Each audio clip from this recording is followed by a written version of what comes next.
Okay. Yeah, so thank you all so much for coming. And I want to say thank you again to Léopold for the invitation. Been a big fan of the Funambulist for, some years. And so it was really great to have an opportunity to put together, thinkers, work together with folks to communicate ideas.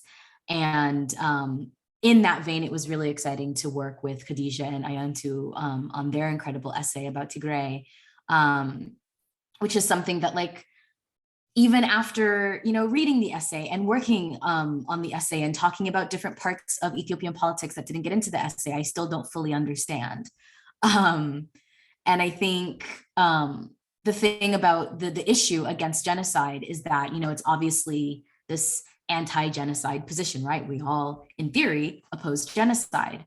And also, I think what I really intended for the issue was to really dig into some of the politics around genocide that don't necessarily get talked about when we talk about genocide as a crime against humanity, when we talk about war crimes. So I was really interested in, what it means, the politics of collateral damage, the kind of acceptability of civilian casualties, even when civilians comprise the majority of the people who are killed, or the conflation of civilians and combatants, the deliberate conflation of civilians and combatants.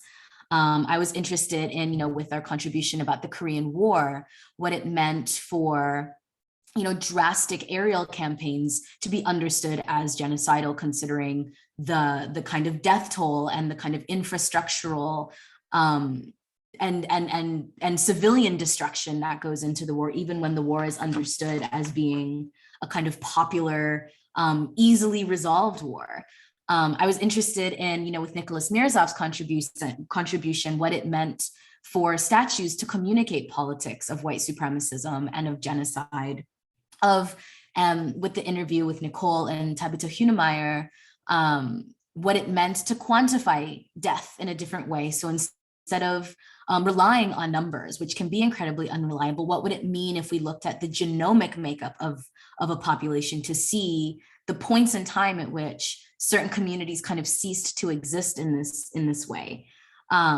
Or, Jules Gill-Peterson writes about trans kids and what it means to prevent trans people from transitioning, and how you are ultimately leading to the gradual elimination of a group. So it was just trying to, not to use the word we don't like, the nuance, but to really investigate some politics of elimination and politics of popular destruction that don't get discussed quite as much as I think they should, because of the way that genocide and the kind of wholesale targeting of different groups has become a normal part of geopolitics, and the way that the Westphalian system structures itself, and the ways that our memories sustain our own kind of patriotisms and the national histories of countries and solidarities. So I want to keep it short because I want to get to our two writers. I just want to briefly read the bios that they submitted. So Ayantu Tibeso is a scholar focusing on transnational Indigenous Oromo knowledge production and archival erasure in the construction of Ethiopian national narratives. She's a Cota-Robles Fellow and a doctoral student in information studies at UCLA. And then J. Khadijah Abdurahman is founder and director of We Be Imagining at Columbia University's Insight Center and the American Assembly's Democracy and Trust Program. They're also a Tech Impact Network Research Fellow at NYU's AI Now Institute in partnership with UCLA's C2, I2, and UWA Law School.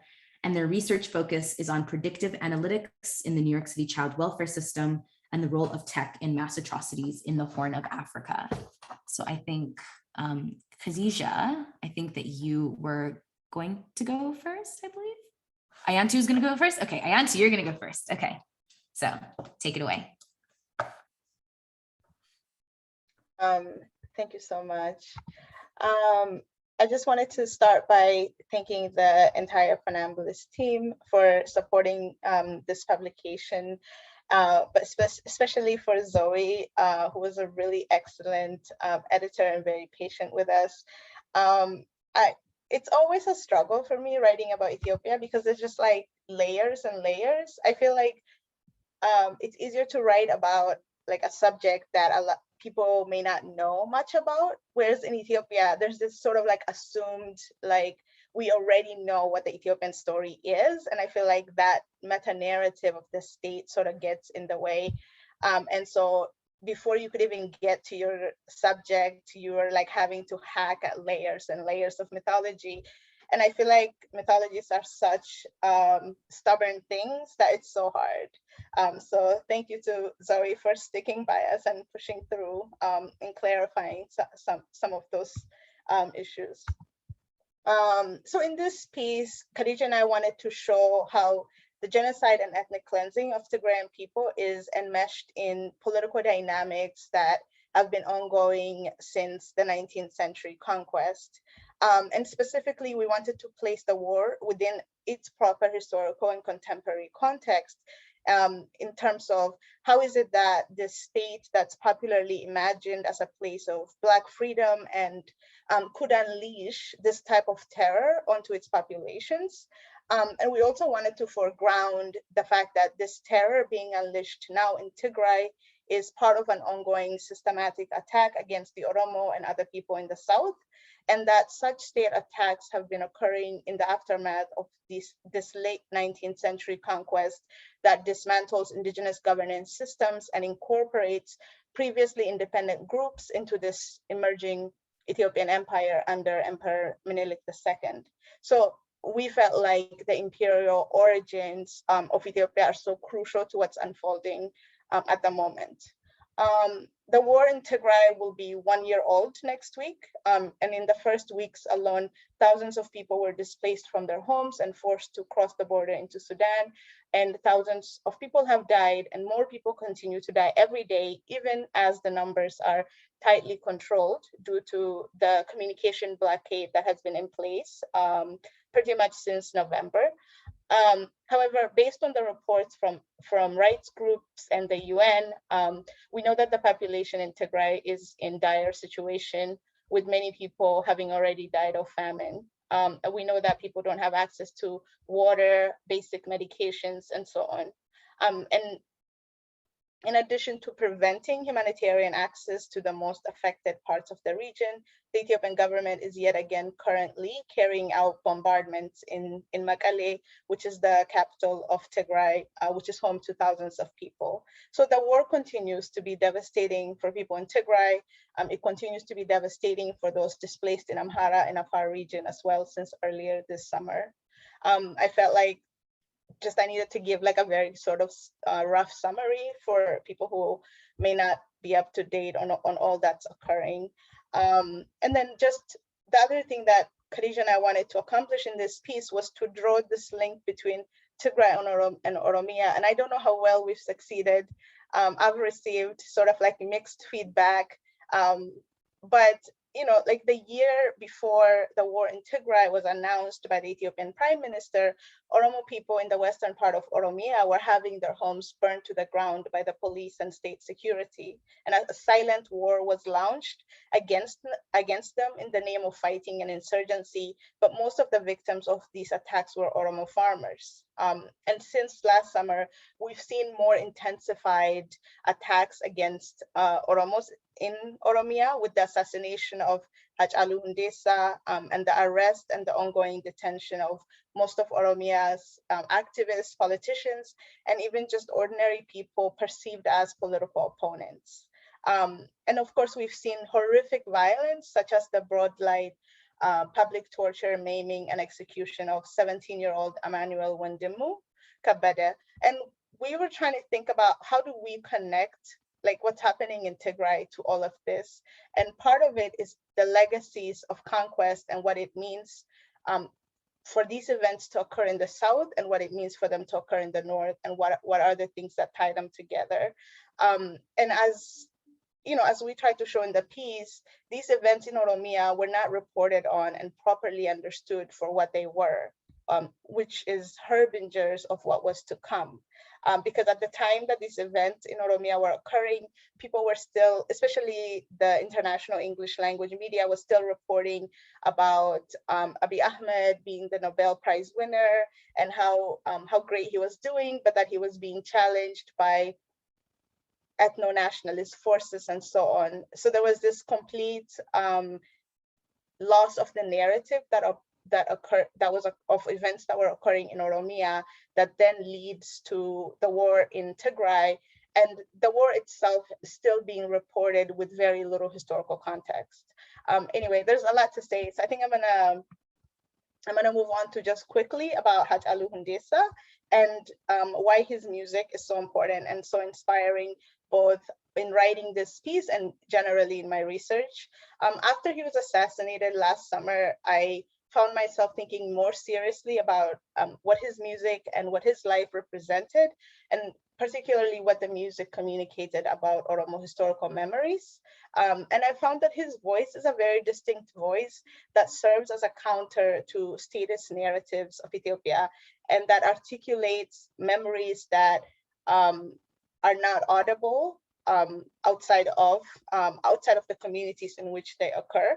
And Hachalu really drew upon indigenous categories of thought to situate the contemporary dynamics between Oromos and the Ethiopian state, and to observe the ongoingness of the denial of Oromo sovereignty and the crisis that generates and circulates generation after generation. And I think that the fact that, so his music in relation to the Oromo protest of 2014 to 18, which actually is how Abiy Ahmed comes to power, showed how the protesters' demands in the present was very much rooted to these historical disfranchisement of the Oromo from their land and from their rights to self-govern. So I think I'm gonna stop there for now, but hopefully we can get some of these themes later on. Yeah, thank you. And now we will hear from Khadijah.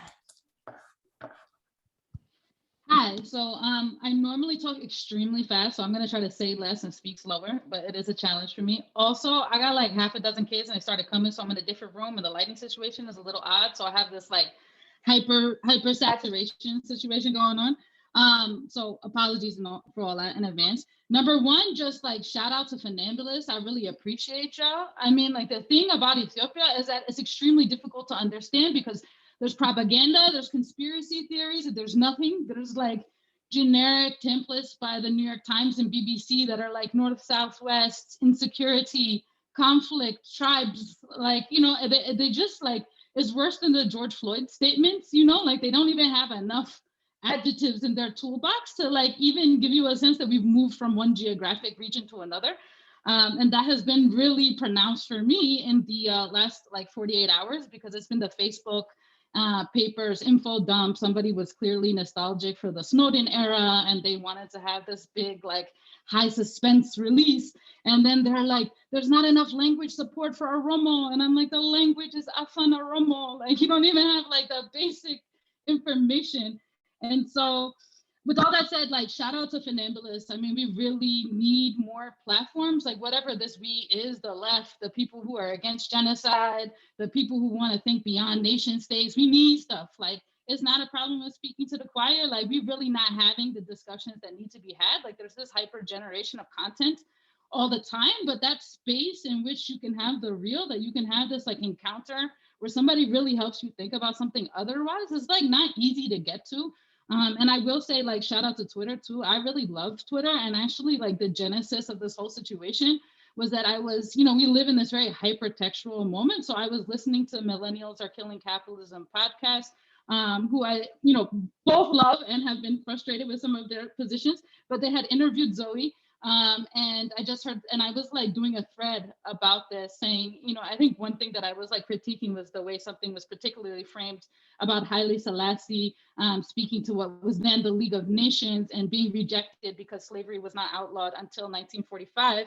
And the point was made that, okay, there's this prejudice up against Black nation states not being included into the world order when, you know, aren't Western nation states also enslaving people? And so like, why are you judging him? And I was like, hey, what about the formerly enslaved people? Like, what about indigenous people? And so I think this like illegibility when we're talking about genocide is not people who are constructively saying like, I believe in genocide, let's propagate genocide. It's about who is not legible as a citizen, as a subject, as having personhood or like the claim to self-governance and in self-determination, when you're primarily relying on the language of the state in order to talk about what's going on. And so that's one. And then, I just want to emphasize, like, everything I know is from Ayantu. So right after I did that thread, Zoe was like, yo, you want to write this? I'm like, I really just learned all of this from Ayantu. And so the thing is, I've been Oromo my whole life, and I just, I have thought a lot about genocide because I focus so much on the family regulation system and child welfare, and also not just for some like academic concern, but I really prey on their downfall. And I have just dedicated my life to building an infrastructure, which I hope can like dismantle them in my lifetime. But I was not thinking systematically about the Ethiopian empire in any kind of way until like 2 years ago. And then I was doing this podcast series on the assassination of Hachalu Hundessa, because I saw that Minority Rights Group had released a statement saying that Kero, or the Oromo protesters, were showing hallmark signs of ethnic cleansing. And then there was no citation. And I thought this was very bizarre, like, okay, maybe I'm biased, they're calling them terrorists, let me Google. So I Googled like, are Oromo terrorists? And lo and behold, like 6 out of the 10 results on the Google search page told me, yes, in fact, Oromos are terrorists. Because just like Sophia Noble documents and algorithms of oppression, the search engine, the way it's working is that, what is technically amazing is that in a fraction of a second, it's indexing millions and millions of pages, according to the keywords that you're placing. But as human beings, we're not going to page 1,473. We're generally looking at the first page of results. And because there's so little actual reporting on these topics, particularly in English, which is the lingua franca of the internet, what was prioritized was Burkina.com, which felt very strongly like not only is our Oromo terrorists, but that in lieu of an editorial board, they have a disclaimer that says that they're not responsible for disinformation or any kind of harm that comes from the facts that they are providing. And so this is such a canonical like problem in tech data policy in like an American context. Like I won't even say West, because so much of the world that I operate in, which is around tech, is very landlocked into the US. And so I reached out to Sophia Noble. I mean, she's like incredible in that she's like accessible. And I was like, hey, who's working on search? Not even Ethiopia. How about the continent? How about anywhere in this, vacuous term of the global South? Nothing. Like I got piecemeal journalists, some people had done stuff around the Rohingya, like everything was very patchwork. I had reached out to other people who had worked on, things like Project Maven or, holding Google accountable for the natural language processing classifiers, nothing. Like people really couldn't connect me to anyone. And then I thought about Mariam Kaba. I really like her pinned tweet, which as much as I like it, I can't remember the exact phrasing, but it's something like, if you're super, outraged about something, see who else is doing work in that space and think about what can you contribute, because I'm already coming in. I might not have figured this all out systematically until I was like 31, but the Ethiopian empire didn't begin at my awareness. So like, who else is working on this? And so it's very hard. Google like history of Ethiopian empire, formation of the Ethiopian nation state. Like you might not even get you some Burkina article or what I call like the uncle listservs. It's rough out here. It's not much over here. You get some like Rasta blogs, like it's really dry. And so I felt so fortunate to have Ayantu's work. And I think like, I've been thinking a lot about why did Zoe and like your kind of political framework provide an opening for us in this political moment in which everyone is so certain that they either don't need to engage on this or so certain that the very people that are enacting the genocide are freedom fighters? What was it that made you open to what we were bringing forward, even as you were honest that you didn't completely understand what the hell we were talking about? And I've been thinking about like so much about Ayantu's work and how to translate it and like how to bring, what does that mean to translate it? What is the Black radical tradition, in conversation with this? And what about Indigenous studies? And I will say like, I think Hachalu is an important starting point for deconstructing or even like thinking through the formation of the Ethiopian empire, because of like how he is positing indigeneity. In an American academic context, indigeneity for me, and I'm saying specifically academic, are like white people. Like they're not talking about like Blackness, indigeneity feels like mutually exclusive. they were not commenting on me. And this is like, I also like, I grew up with people who, you know, lived on the res, so I went to residential centers. I've also in child welfare, like shout out to Lakota Law Group, who, you know, people always forget, no DAPL was also about how children from the indigenous nation are also part of the natural resources. So I'm not at all trying to say that about indigeneity, but as an academic discipline, it felt so far away. And so Ayantu's always texting me her bios and being like, what do you think about this? I'm like, what are these words? Like, speak regular. Like, this don't mean anything to me. Like, I would not know what you got to say is important if I saw like indigenous archives and memory making for, you know, future space something, you know? And like, so I think I'm going to stop talking, but basically, for me, this was a convergence of thinking through what does abolition mean in the context of genocide, where if you're talking about war crimes, it's not just that it's punitive, but it's also like, unlike, I feel like broken windows policing here, the problem is there's no enforcement, there's no accountability mechanism, there is no recognition whatsoever. And I neither need like a whole bunch of people to get locked up or want to do like kumbaya stuff for truth and reconciliation. So like, you know, where can we go with the indigenous governance system stuff? That's it. Whew. So as our start, yeah, and I think I really appreciate your kind of question of, you know, what was the space and what was the point of contact where me not having any idea about what was happening in Tigray and trying to understand what was happening opened up a space for thinking about indigenous sovereignty and self-determination. And I think it is exactly what you said. It's about thinking about kind of Black indigenous self-governance beyond the nation state. Because in my own work about the Overheteronama genocide, you know, people are really happy that Germany is finally going to acknowledge, but Germany, in doing its diplomatic dealings with the Namibian state, is deliberately undermining the sovereign and transformative justice claims actually made by the indigenous communities, who are not just saying we want this money, who are saying actually the stakes of recognition are our land, right? The stakes of recognition are the, Jesus, sorry, I set a timer, are the things that have, from which we have been dispossessed. And so I think that that's kind of the first kind of point that I wanted to ask you both about, and I'll just start unmuting you, is, you know, what is actually at odds here, right, is this idea of indigeneity versus the nation state. Because of the way that we understand, you know, Africa as this site to which Black people are indigenous, there is not a kind of disaggregation of different ethnic groups, of different national arrangements, right? Of people who comprise different parts of political hierarchies, of numerical majorities.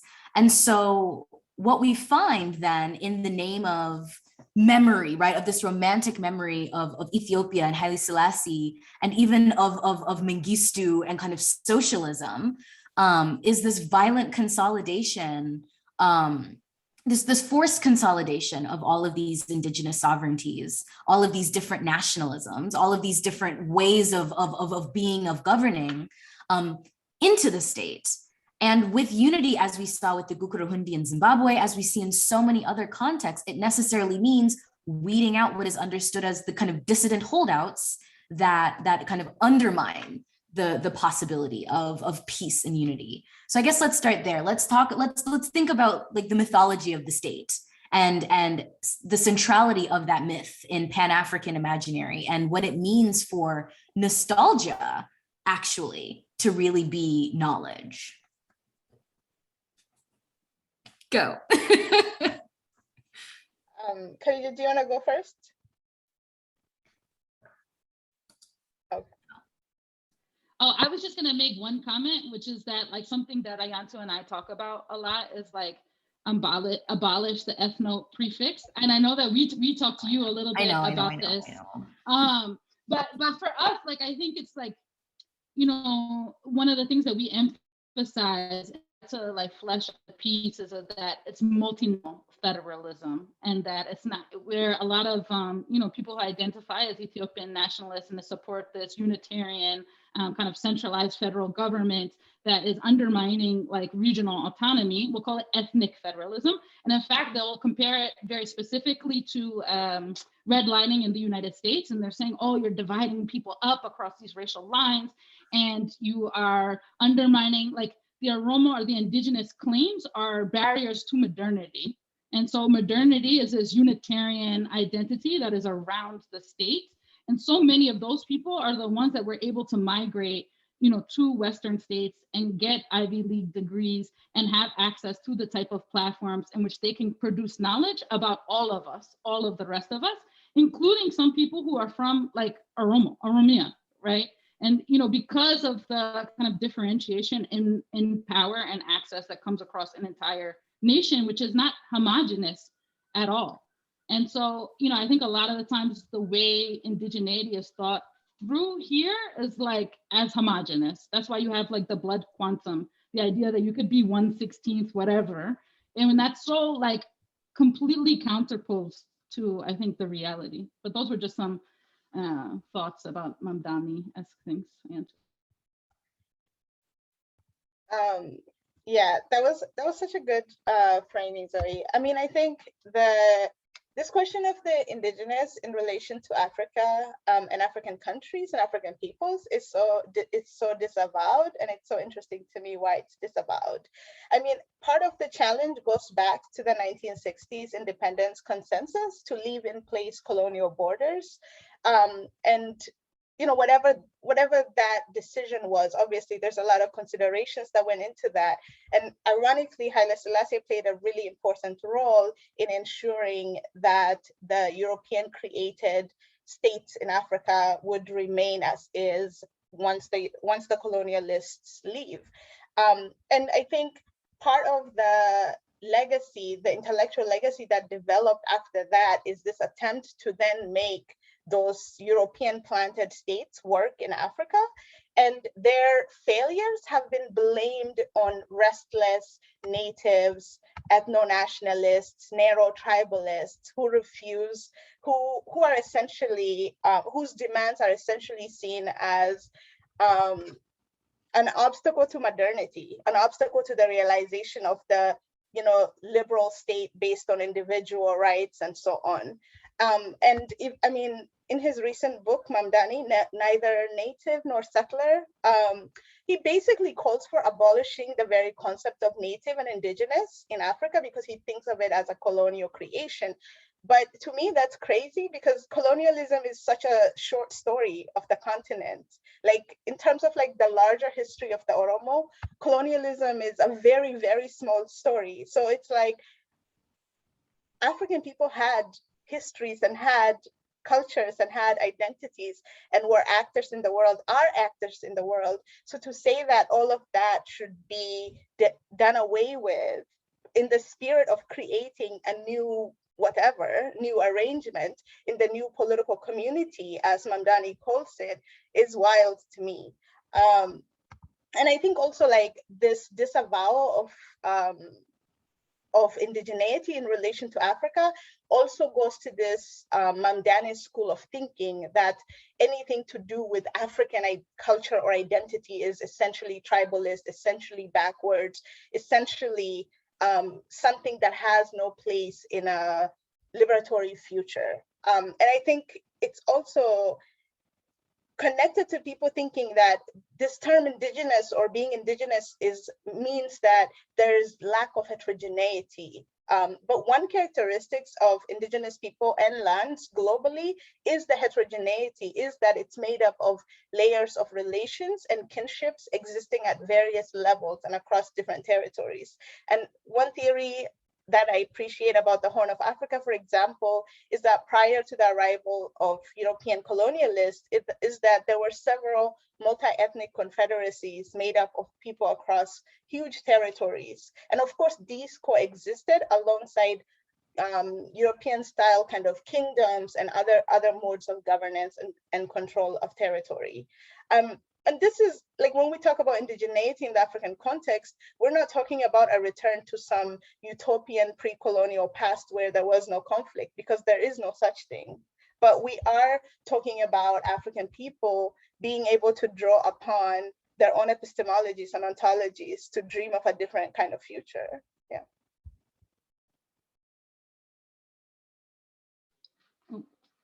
Can you hear me? Yeah, okay, cool. My kid has a Roblox addiction, so I was like scream cursing to get off of it real quick. No, the thing that I just wanted to add about that is that this can feel very abstract and intellectual. And like part of, we released this piece, and when we say genocide, English as a technology is also kind of bizarre, right? It makes, the word genocide makes it seem like there's this singular event in which we can litigate and allocate blame, when really it's this ongoing process that is like constitutive of things like the state, of things like people's identity, and even the way that we approach a problem. And I think this matters especially now because the level of urgency in the situation in Tigray and the ongoing kind of unspeakable forms of violence in Oromia and other parts of the region are not like academic questions. Or the point that I wanted to say is it's not a state of exception, even as it's a state of emergency. And in that moment, kind of there's a way that it's like, oh, the Oromo elites, the diaspora, they're disconnected. They want to bring up all this theoretical stuff. And like people are hungry. There's, Tigray is under siege. We got to go get this aid through here. But like, what are we doing, y'all? Because people are out here and I'm saying this is not like unique to any diaspora group, but people are out here auto-generating tweets at the US State Department and the UN, and like, where are we going? And how does the UN operate? Like I only kind of mentioned briefly in the article, the thing about the UNHCR biometrics, but the UN has the largest multinational biometrics collection, period. What does this mean? That the UN is not just like quote unquote humanitarian body, but it's anticipating dispossession, starvation, and war, and managing it and governing it without any kind of governance process. And part of like what we see like internally in our communities is how people demonize, stigmatize, accuse of like various refugee groups of having, people that are spies within them. But really like a part of the history of the Horn of Africa is refugees moving from one side of the border to the next, like rotating. And, I think this question of the state is very important because I was having a conversation with S.A. Smythe, who was making this point that like on Twitter, people joke around like, how could this be happening? We're in 2021 now. This is outrageous. Look, in this day and age, and like people are getting bamboozled because it's really, the point that SA was making is really 1492. Like we're still circling around the drain of that original point of contact. And so the issue is not, I can't believe it's 2021. The issue is like, I can't believe you think it's 2021. And so I think, how are we going to get out of this war? Like somebody said something very dark to me, a Tigray person, that there's children who have not yet been born yet who will die from this war. And so when we're bringing up these academic questions, it's not just, to entertain ourselves to get like fellowships or something. It's like, how are we going to get out of this? And so those things are very connected. That's all I'm going to add. I mean, to your point, and not to like read my own writing or whatever, but I think a part of what I really wanted to do in this issue, right, is to talk about the difference between genocide, the crime, and genocide, the process, because they're not the same thing. Because genocide, the crime is brand new. Genocide, the crime was only ratified in 1951. Genocide, the process, as you said, we're at least 400 years, sorry, I had to do quick maths, is like, it's at least 400 years older. And so it was, I wrote in the intro, genocide is introduced, to use Dirk Moses's formulation as this kind of, this criminal language of transgression, but in actuality, it had to be codified very particularly in order for imperial crimes, in order for the ordinary crimes of nation states to not be adjudicable, to not be understood as being crimes, in order to be brought into the fold of post-war modernity, in the kind of post-Nazi, like the new kind of juridical order after World War II. And I think that's something that's really important because of the ways that the people who were trying the Nazis were themselves able to evade responsibility for all of their imperial crimes. And when we focus very specifically on these understandings of genocide, like it has to be about states. And so people start to kind of circle the wagons and be like, okay, it's about either the Ethiopian state is responsible or the Ethiopian state is, insert part of political imaginary. It is this historical site of this African dynastic splendor that we should be celebrating, right? It's this country that is vulnerable to US incursion, but it's never this idea of, there's a very particular kind of political dogma that I know we're all talking about, where it's this idea that certain kinds of states can never be responsible for certain kinds of actions because of the mythos that they represent. And I think I want to kind of dig deeper into that a little bit. Like what are the kind of, and it gets tricky to start saying the word denialism, right? Like it gets tricky to start being like, what is the point at which this desire to protect the state in the name of anti-imperialism begins to facilitate certain kinds of arguments that are essentially denialist arguments, and kind of how does this fit into this kind of constellation of identity and relationships to the state and hierarchies of nationalities and different groups that you touched on in the essay? Huge question, sorry. I'll meet you both, whoever wants to go first.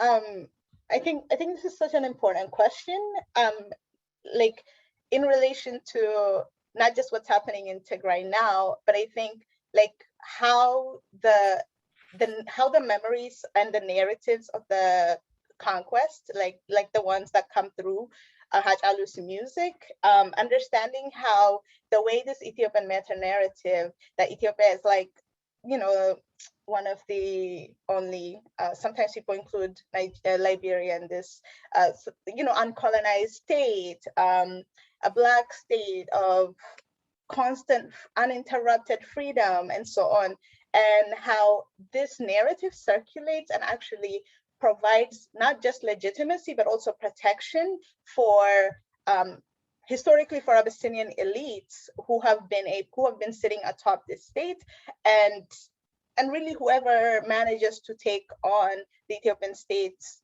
in the future, because it's a whole project, it's a whole system that has both its internal components and its external components in terms of how different groups of people, institutions are devoted to this narrative because in a way, as Bonnie Holcomb and Sisa Ipsa argue in the invention of Ethiopia is sort of like the first like neo-colonial entity on the African continent. And like, I feel like it was it's an example of how it can be seen as an African entity, but really it's very anti-African. Ideologically, it's anti-African. Culturally, it's anti-African in terms of being anti the people on whose lands it's actually built. And I mean, I think this is especially with Ethiopia, a lot of people, because Ethiopia has all this symbolism for different groups of people. And it's very hard to challenge the fact that actually this narrative that you have of Ethiopia is used to silence narratives of conquest and used to silence contemporary narratives of people who are trying to get free, and now used to silence the victims of genocide in Tigray. Yeah. Oh, I can unmute. So, I mean, one is that I'm going to say this as like someone who has been a Tenki, is that like it is an organization like the UN. It's heterogeneous. There's like different factions and fiefdoms. There's like a political economy to it, right? And so this point of the fact that people are morally litigating, for example, Eritrea, because they incarcerate people in shipping containers, like 10 people into a container where they can't even sit all the way up for like a decade, and have the same, brother that they grew up with being the correctional officer, and like saying that holding them accountable for that is anti-Black because you're violating, the sovereignty of a Black nation state. This is an argument that like representatives from Eritrea have made at the UN, right? And they have hired lobbying companies who have made this argument. They said, rest in peace, he's the best friend of Eritrea. to Glen Ford, right? Like some of this is not so complicated. There's like clear financial relationships. And so like there's that aspect when we're like trying to pull apart kind of how discourse gets like pushed out, right? Then the other aspect is kind of organically, like what are all the different points of connections? And I think part of it is that this is a very like complex, not, I don't want to use maybe say complex, but globalized phenomenon. And I'm very grateful to Ayantu. And I said I could have avoided so many years of therapy. Like, look, I'm middle-aged. I've like gotten over my childhood like long ago, but it was odd. You know, I went to a residential center. I was like maybe one of two people that I can remember that wasn't in foster care or international adoptee. Like there were, what am I gonna say, kids from Russia, from Korea, from China, from the reservation, locally, Black Americans, children of the opioid epidemic. Like it was kind of an odd thing out. And I don't know if you saw the video that went viral of like the white woman dancing around like Sokotoa or something like that, making fun of the pseudo indigenous people. That was very much the vibe. And it was like Jesus camp evangelical Christians. Now, why did my father, who's from Oromia, who like his father, my grandfather was a sheikh, endorse this kind of hyper militarized Christianity that was rising in that moment? And I always talk about, like, I wish people who are critiquing the Ethiopia Prevails people knew about Creflo Dollar, because he also talks about prosperity gospel. And like, this is a big part to understanding the prosperity party. These are not like such divergent entities. And the thing is, like, this is not just a niche issue that I like now care about because I can process my whole childhood and like comments that my father used to make about like, you know, God made people in the oven. White people took them out too early, raw. Like Gambelans, dark-skinned people, burnt. Abasha, just right. You know, and like I made this comment and people were like, ha ha ha. Everybody heard this growing up. And they were like, oh, they're just joking. I'm like, oh, you know, all of our jokes are genocidal. And so like it's everywhere. And so there's this critique of diversity, DI, DIE, you know, basically. And it's like very oppressive, but it's not just because it lacks a structural analysis. Often who you hear or who you see enacting those type of programs are the elite from these like fallen nation states or like the descendants of monarchy, but that's not legible in the language that we often use within our American institutions. So like TLDR is that I think one is that some of the discourse just has like very linear financial ties to these state leaders and lobbying companies. Level two is that I think, you know, it's hard to figure this out. There's a lot of like, you know, casino look left, look right action. It's not easy to understand, you know, a lot of these different phenomenon, especially as they're being packaged as something else. One thing that was so interesting to me in when you first gave me the draft is the kind of level of complicity that kind of everyone is responsible for, to the extent that there have been many different hands on state power and different kind of maneuvers when people have gotten access to state power. And before I ask the question I was going to ask, there's a really interesting comment that talks about, you know, how do we understand the political establishment of Tigray as purely a victim of the Ethiopian state when at several points in history was compliant in perpetuating state violence and genocides of indigenous peoples, both to its north and its south? That this isn't to villainize any group of people for actions they haven't committed, but to rectify the historical path, truth, and how we've gotten here to this moment. And yeah, and I think that was something that really struck me in reading about the kind of history of the coalition state and the kind of rejection of Tigray leaders in Abiy's like new Ethiopia first unity thing.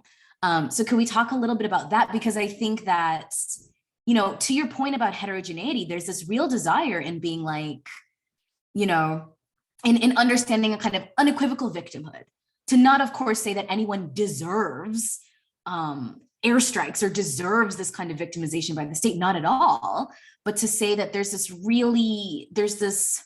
constant kind of searching and yearning for an easier historical narrative in order to make the struggle legible. And I think that this goes back to what Khadijah was saying earlier. So if either of you want to talk about that.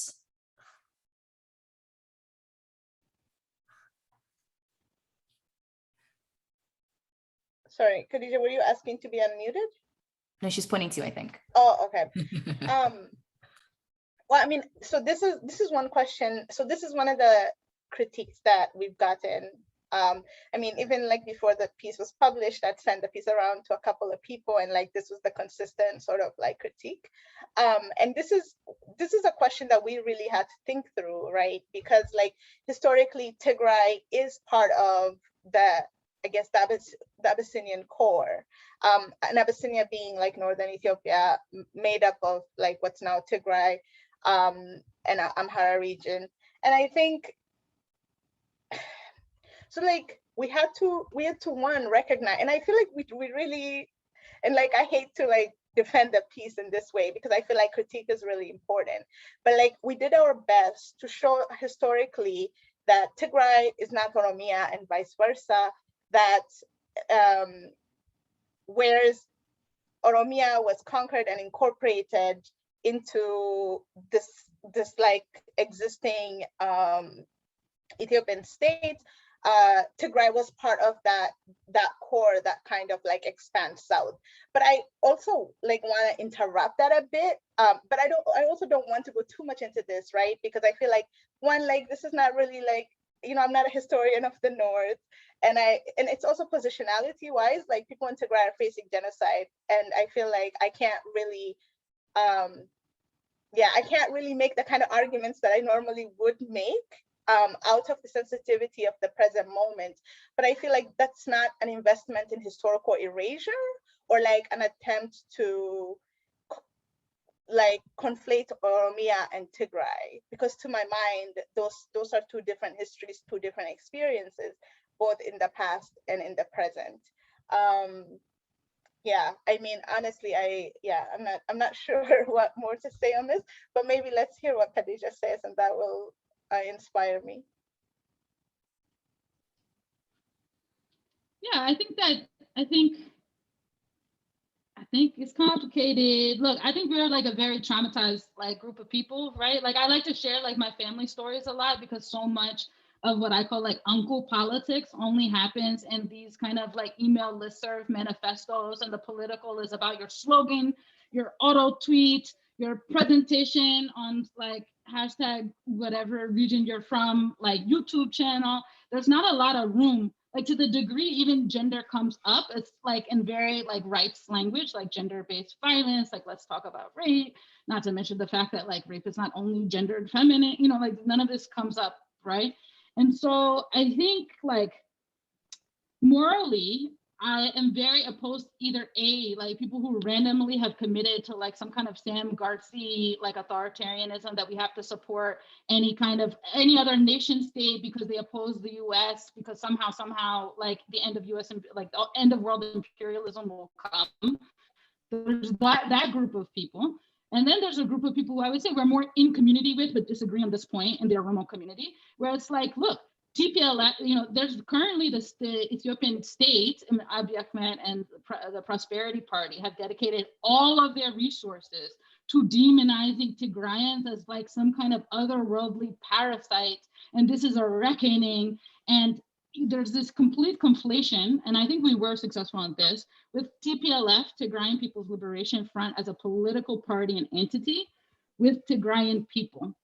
And so this is very difficult within the Ethiopian discourse, because unlike here, I feel like there is some recognition that like people don't say Black Americans, it's not Black people's fault in the hood that like Obama was committed genocide, right? Like through drones. Like people don't make that argument, but that kind of disentangling is very difficult in the Ethiopian context. And it is hard because the way that the discourse is constrained, people are not vulnerable. And people have all this repressed trauma. Like, I'm sure this is not unique to Ethiopians, but like, you know, for many of us, like say you were growing up and you were crying, like, you know, a big reaction is like, shut the hell up. I'm out here struggling and I'm working, and you're over here crying in America. Like, there's no room to talk about any of that. So, I mean, like my most generous interpretation for people who are like, well, Tigrayans need to understand the historic privilege that they have, even in the midst of a genocide where they're experiencing like mass starvation and like, you know, sexual assault, blah, blah, blah, is that I think, you know, there has been no accountability mechanism. There has been no way to collectively process kind of all of the various ways that people were erased and violated and like even removed from their own context and like in governance structures. But I would say that it is tense because there's not like these kind of platforms. So thank you. To be fair, I do want to say that the way that it was put together, the kind of thread in the question, it wasn't antagonistic. It wasn't the kind of like, I'm making this claim because you're saying this, which is a lot of what's happening. Like, it wasn't that kind of energy. It was rather to say, how do we kind of unparse these histories that have been brought together for this kind of, the sake of this kind of argument? Yeah. No, I saw the thread. I appreciate the thread. I didn't think it was hostile either. And I think, and I do appreciate people asking this question, because I do think that we need to think more on this and like talk to each other across like these different historical experiences, because we don't have to collapse our experiences in order to be able to have solidarity or to be able to have a conversation about the state. But I will say that like one thing that got me thinking to connect Tigray and Oromia is just, for years I've watched how the state, the Orthodox Church, the academic establishments, and just like all the organs of the state work together to crush dissent. And I was just shocked to see the similarities in the regimes of the state's violence being enacted against Tigrayans at every level, and like some of the narratives being about the same. For example, demonization of Tigrayan people by Orthodox priests, the kinds of narratives that are being aired in the FM medias. It was exactly the source of narratives that have historically been unleashed against the Oromo in the South. And considering that Tigrayans are also majority, if not all, Orthodox Christians, majority, not all, I felt like, what does it mean that the state's infrastructure of violence can be turned against, even against those who are from the core? And like, what does this mean to us, like in the moment, in terms of thinking about the state? Because like, we can talk about like historic privilege of Tigray vis-a-vis the Ethiopian state, and then we can think about what's happening now, what produces it, how could this happen? And like, I mean, to me, it's absolute madness, actually. But I feel like it tells us something important about the Ethiopian state, that like even the so-called core can be attacked in this way by the state itself. So there's actually, it's interesting you say that, because there's another interesting kind of question comment. And they're like, what does the present moment tell us about processes through which inclusion within the borders of a state or borders of an imperializing idea is contingent upon reinforcing those borders? Basically, I'm wondering what it means that people who have historically been placed in the core are being shown their lives are devalued in the present, and that people who have historically seen their lives devalued unless they feed into the imperial core continue to see that happen. So it's kind of, yeah, it's kind of like finding the commonalities in how things are historicized, and kind of understanding that like the state is not sentimental. And the point at which the state begins to perform sentimentality is the point at which, you know, someone is about to get, pardon my language, their entire shit rocked very badly. Because in order for there to be this performance of sentimentality and unity, there has to be a construction of an enemy. And the target of enemy shifts constantly.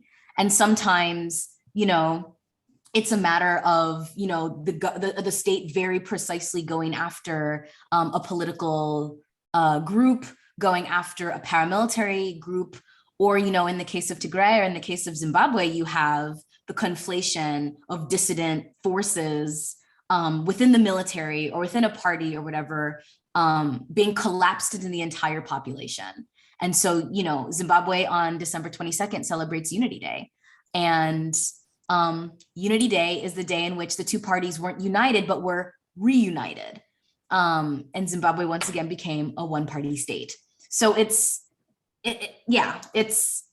as you were both saying, you know, it's not unique to Ethiopia. There's a kind of consistency in the functioning of the Westphalian state, in the way that it, again, what Dirk Moses talks about, permanent security, this constant assignment and reevaluation of what constitutes threats, and the threat can change. Definitely, I'll just say quickly because I feel like I've talked a lot already. No, I mean, I think definitely agree, especially in relation to like this narrative of this inviolability of the Ethiopian state borders, and like in the like sort of like the kinds of things you can undertake if you claim that you're trying to protect the integrity of the Ethiopian state. And recently we've seen this language used a lot. I mean, even by statements like by the US government, there's been several states where they're like, we're committed to protecting the like the integrity of the Ethiopian state borders. And within that, of course, like we've had, of course, like the thing about like the Oromo that we didn't get to totally get into this piece is that the Oromo are like Ethiopia's ultimate other. Like they're always like the other that's a threat to the integrity of the state. At different times we've been secessionists. Well, we've always been secessionists, narrow nationalists, tribalists, sort of like the people who refuse to not exist, you know, because like the sort of like what the Ethiopian state demands from the people it has forcefully included in this nation state project is that they not exist, and that they, by not existing, that they cease to make any kinds of demands on it. And the thing about Tigray at this juncture is, and this goes back also to the conflict between the Ethiopian government of Mengistu Haile Mariam and Tigray, is this question of like Tigray being able, unlike the South and Oromia, to forcefully assert its autonomy, and sort of what kind of lessons that would give for the South is like the big issue. Because there was just a clip I was seeing on Twitter, one of the, I think it's the ex-president of Amhara region was saying, first we crush the Tigrayans, and then we will go, they are our number one enemy, and then we will go for the second, third, and fourth enemies. Who are like the second, third, and fourth enemies? Because of the historical experience and the fact that people in Oromia and the South are largely unarmed, there's this assumption that they cannot stand on their own and fight their own war, even though like historically this is not true. Like we've had people take arms against the state going back to the 30s in the South and in Oromia. But basically this idea that if we can crush who we think is the most powerful of these parties, in this case being the TPLF and the Tigray state, then we would be able to finally realize the end of all those who threaten the integrity of the state and its borders. Yeah.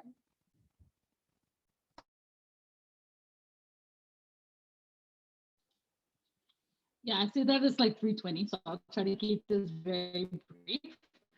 I was just gonna say that I think one is like, I try to be very honest, like I'm not from Tigray. And in fact, like I feel like our communities are so fractured growing up. Like I grew up in a very like close-knit, like Oromo community in New York. I did know people who are Amhara. I've worked in the Ethiopian restaurant, which is like a funny story for another time. But I did not like have a lot of contact with people from Tigray, just like honestly. And I typically would not feel comfortable speaking on behalf of someone else. I mean, I don't feel that I am speaking on behalf of Tigrayans, and like I cannot bring that perspective. And I think just like the positionality of Oromo people who are like Oromo diaspora, right? We had this space, and like from this position, what does this reveal for everyone? And so I think that's what we were trying to bring forward. And like what I have learned about Tigray, and like our third wheel is not here, but Aman Siyam, and we love his dissertation. And then he like dropped that bit from academia and like went to middle management. But on his paper on Eritrean state formation, and like, I remember, is that I was using Tegaru and Tigrayan interchangeably. And he critiqued me because he was like, not everyone in Tigray identifies as Tegaru. Like there are different people here. And this is the important part about how do we participate in our own erasure and our own genocide and assume a unity within ourselves. And I don't want to just like I understand why people do it. At this very moment, when you have an entire geographic and nationality region being demonized by a whole nation state with support from like multiple Western governance and, you know, like getting military funding to decimate you, I understand why people don't want to bring up the fractures, the disagreements, but we have to like make some space for ourselves. Like the state does not want Oromo diaspora, Tigray, people from like to come on, all of us to kind of share our stories and like come up with new strategies. We have to make space for that. You know, there has to be a way to talk about, you know, sexual assault from the opposing military in the way that it has manifested in our own communities. These are not mutually exclusive propositions. Like there has to be a way to bring it up, and in not in the language just of like human rights in the UN.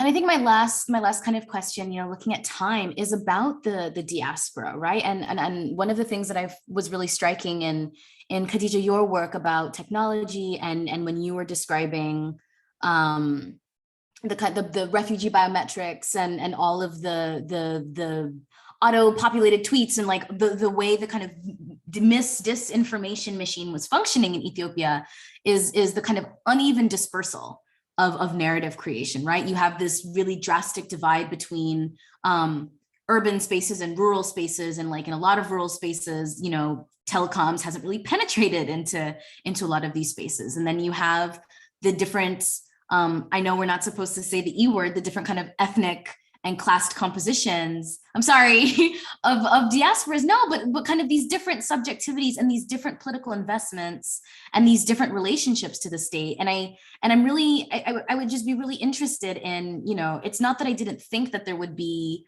a lot of like, you know, nonsense happening in response to sharing the events, but I was struck not simply by the nature of the discourse, but I was really struck by the homogeneity of it, like the identicalness of what they were saying, as though there was this kind of like this particular kind of like narrative astroturfing for a particular position, particular kind of subjectivity. And so, yeah, I'd be really interested in either of you kind of touching on that, because that was really quite striking. One, just specifically, I'm going to try to like condense this because I see we have 6 minutes. So one, on the like narrative astroturfing, I think part of what I was trying to do just from like an intervention in the technical space is that there's either like, oh, haha, Grimes named his kid Mbap, and like Zuckerberg is an idiot, like this like kind of amateurish, like, you know, questioning of their like, you know, oh, the new money people don't know how to run democracy and stuff, right?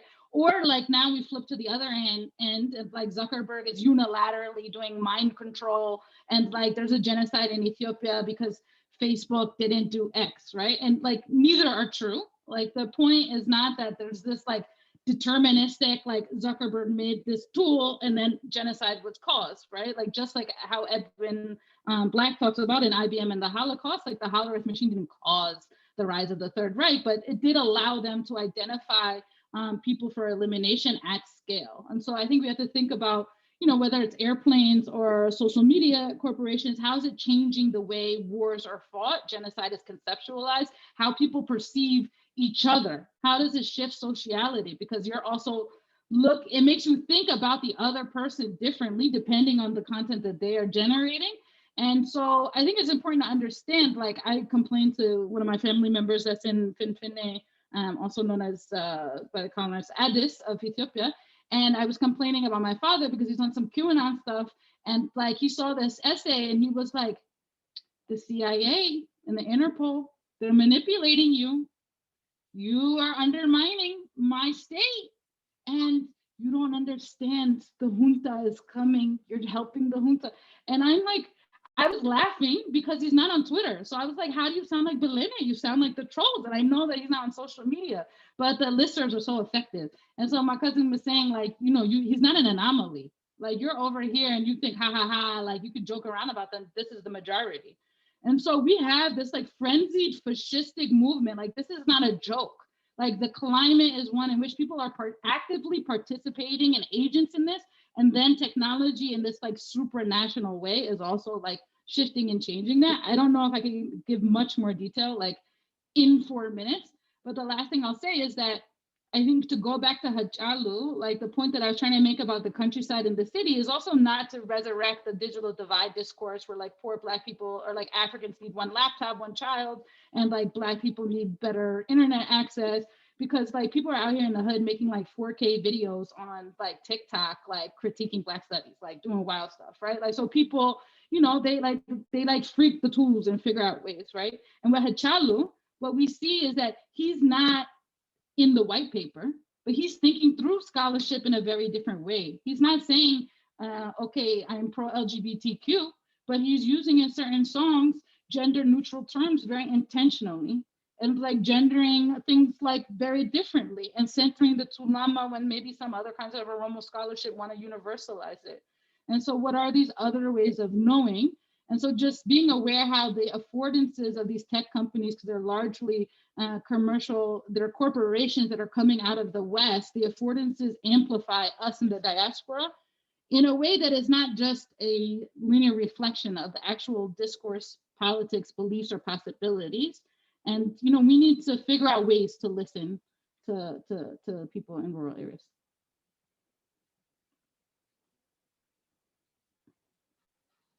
Last comments, Ayantu?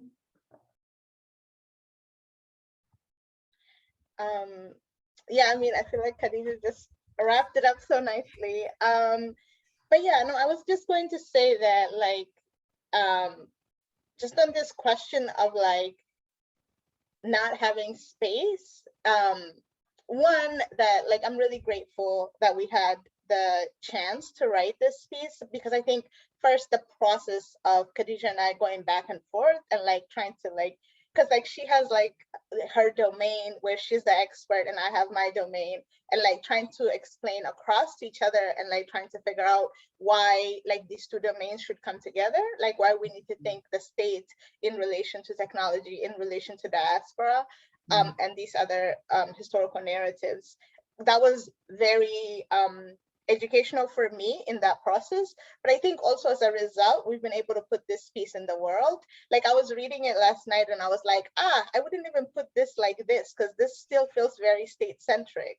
But I feel like it's an ongoing process of learning. And I think that I was very nervous about writing this piece and even doing this conversation because of just how our communities are so fractured and divided, because we have had layers and layers of like historical shit that never got talked about, that never got not resolved, because nothing is ever really resolved, but that never had this space. And I think that this sort of model where we try to think across like our positionalities could be helpful. I feel like it's taught me a lot. And it's been helpful to me to think with Hachalu, because Hachalu is very grounded. He's grounded in particular land claims. He's grounded in particular historical narratives. And because there is no like one Oromo story in that sense, like the way we were incorporated into the state, the way we've tried to survive that incorporation, the way we've resisted is very diverse. And I feel like sometimes the Oromo scholarship and narrative silences that diversity. But I feel like the beauty in like people like Hachalu is that because they're so grounded in the specificity, they make space for us to talk about like our different experiences. Yeah, I think that's it for me.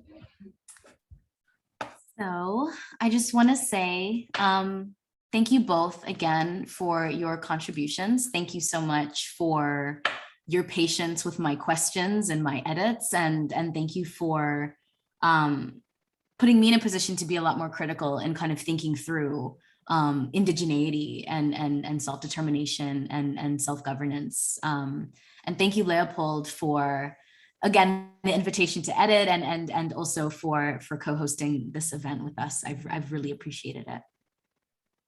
Thank you so much, Zoe. I mean, if I may just say just a couple of words, I think it's been incredibly humbling for me to see the richness of the dialogue that happens when that can happen between an editor and two contributors. So despite I love how I love how you say you don't understand anything about Tigray, because on the one hand, I know that it's not true, but on the other hand, I love when people understand they don't understand somehow, like have this degree of comprehension that they don't understand.